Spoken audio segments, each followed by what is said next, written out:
오늘도 예배 오신 여러분들을 환영합니다. 우리 같이 기도하고 예배를 시작합니다. 아버지 하나님 감사합니다. 하나님의 말씀 앞에 우리가 다시 엎드려지기 원합니다.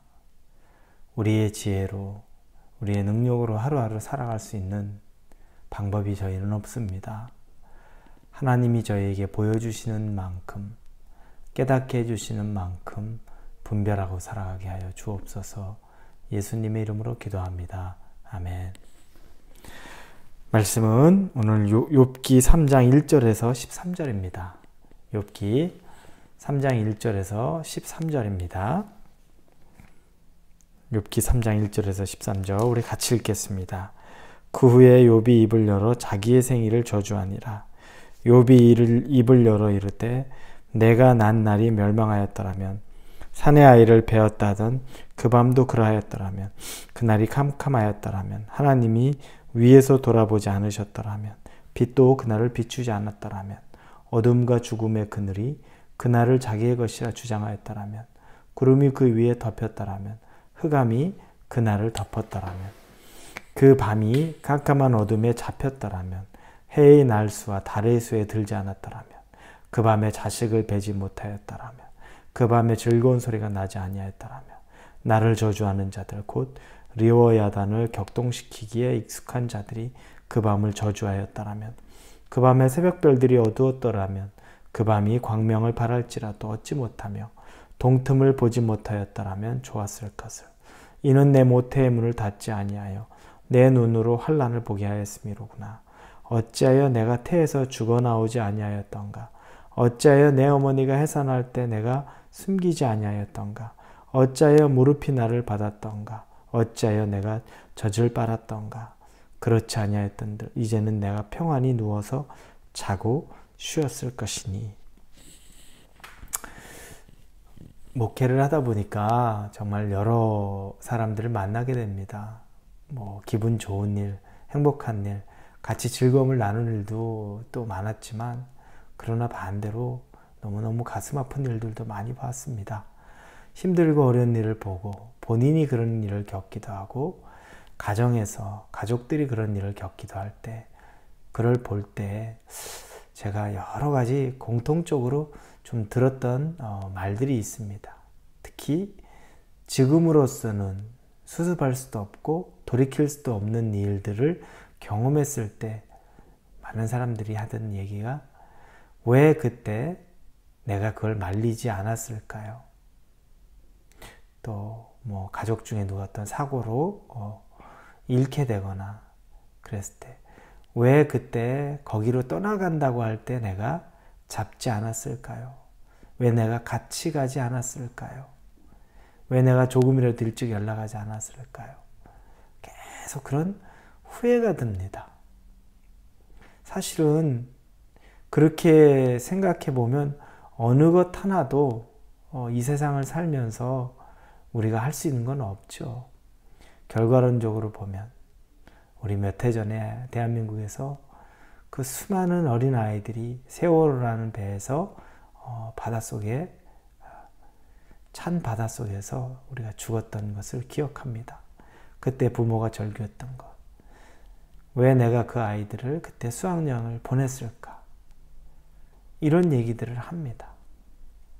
너무너무 절망적이기 때문에 그럴 수밖에 없게 되는 거죠.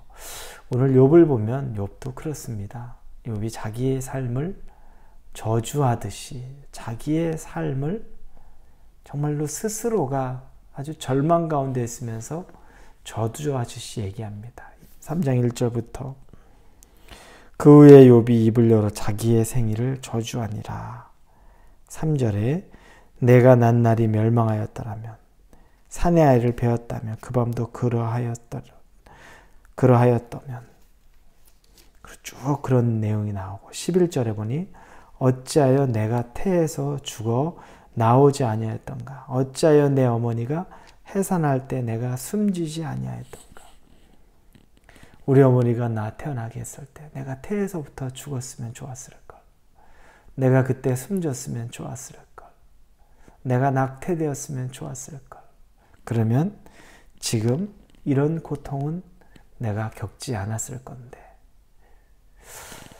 욥의 상황을 보면 너무너무나 그냥 이해가 가죠.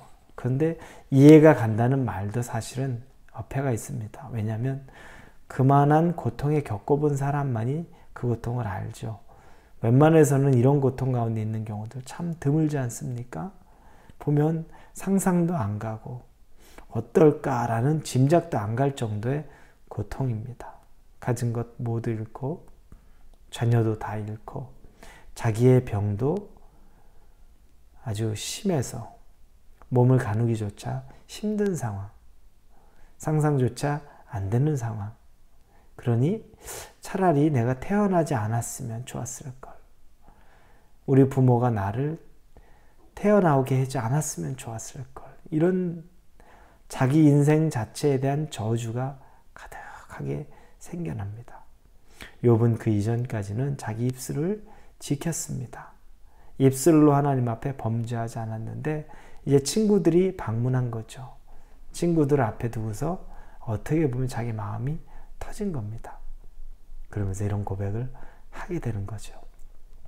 여러분, 우리의 삶을 살면서 이런 상황이 되면 우리가 쉽게 생을 마감하는 생각들도 할 수 있고 또 쉽게 이런 세상에서 내가 더 이상 살고 싶지 않아서 내 나름대로의 개인적인 어떤 좋지 않은 결단들도 생각할 수가 있겠죠.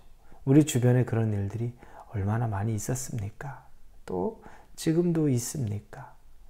그런데 하나님이 지금 이 상황에서 우리에게 원하는 것, 욥에게 원하는 것은 무엇일까요? 하나님은 이 일을 다 보고 계시죠. 알고 계시죠. 그리고 하나님이 사단에게 시험을 허락하셨죠. 우리가 그 관점에서 한번 바라보기 시작하면 우리의 이 고난도 하나님 어떻게 내 인생이 이렇습니까? 말하지만 사실은 하나님이 알고 보고 계시다는 겁니다. 그분이 이걸 보고서 기뻐하고 계시나요? 즐거워하고 계실까요? 아마 같이 울고 같이 슬퍼하지 않을까요? 하나님이 우리에게 주시는 마음, 우리가 알기를 원하는 것은 이 과정 가운데서 내가 너와 함께 있다는, 내가 너와 같이 있다는 명확한 음성과 더불어 그리고 조금 더 인내해라, 조금 더 견뎌보아라 라는 음성이 아닐까 싶습니다. 왜냐하면 결론을 보면 욥은 삶에 회복이 됩니다.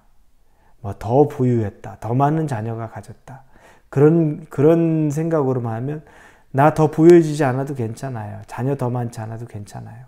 기존에 있는 것만 있어도 충분해요 라고 말할 수 있지만 상징적인 의미는 무엇입니까? 과거의 아픔이 기억나지 않을 정도로 하나님이 다시 싸매어 주신다는 그 의미입니다. 더 부자가 됐다, 더 많은 자녀를 줬다. 그게 하나님의 모든 걸 다시 싸매어 주신다는 거죠. 왜냐하면 하나님의 손에 아직 있기 때문에 그렇습니다. 우리에게도 하나님이 지금 내가 욥에게 견줄 바는 아니지만 내 나름대로의 고통이 있고 내 나름대로의 고난이 있다면 여러분 조금 더 인내해 보십시오. 하나님이 이 상황을 알고 계시고 지켜보고 계시고 함께하고 계신다는 그 마음을 가지시고 조금 더 인내해 보십시오. 때가 차고 기한이 차고 또 하나님의 은혜를 베풀어 주실 때 이런 일들이 또 과거에 지나간 이야기로 이야기해 볼 수 있는 그런 날도 반드시 올 수 있습니다. 우리 스스로가 좋지 않은 결단, 좋지 않은 생각 가운데 머물지 않고 하나님이 기뻐하실 수 있는 또 그 앞에 하나님의 일을 기대할 수 있는 조금의 마음을 가지고 하루를 인내할 수 있기를 바랍니다. 쉽지 않겠지만 그럼에도 불구하고 하나님은 살아계시고 우리와 함께 하시고 우리를 사랑하시는 분이십니다. 그 말씀을 붙잡고 오늘 하루를 또 살아갈 수 있는 저와 여러분이 되기를 주님의 이름으로 축원합니다. 기도합니다. 하나님, 욥이 자기 인생을 저주합니다. 내가 태어나지 않았으면, 내가 모태에서 그냥 죽었다면, 나오면서 죽어서 나왔다면 이런 고통이 없었을 텐데 얼마나 고통스러웠으면 그런 말을 하겠습니까? 그럼에도 불구하고 하나님이 욥에게 원하는 것이라면, 욥에게 기대하는 것이라면 조금 더 인내하라. 조금 더 참고 견뎌라. 내가 너와 함께하고 있고 모든 것을 알고 보고 있다. 내가 너를 버리지도 않고 내가 너를 지나치지도 않는다는 그 하나님의 말씀이 우리 삶 가운데 믿어지게 하여 주옵소서. 지금도 환난 가운데 있는 우리 모든 성도들 가운데, 어려움 가운데 있는 주의 백성들 가운데 하나님 인내할 힘을 주시고 하나님이 함께 하신다는 그 확증이 임하게 하여 주옵소서. 예수님의 이름으로 기도합니다. 아멘.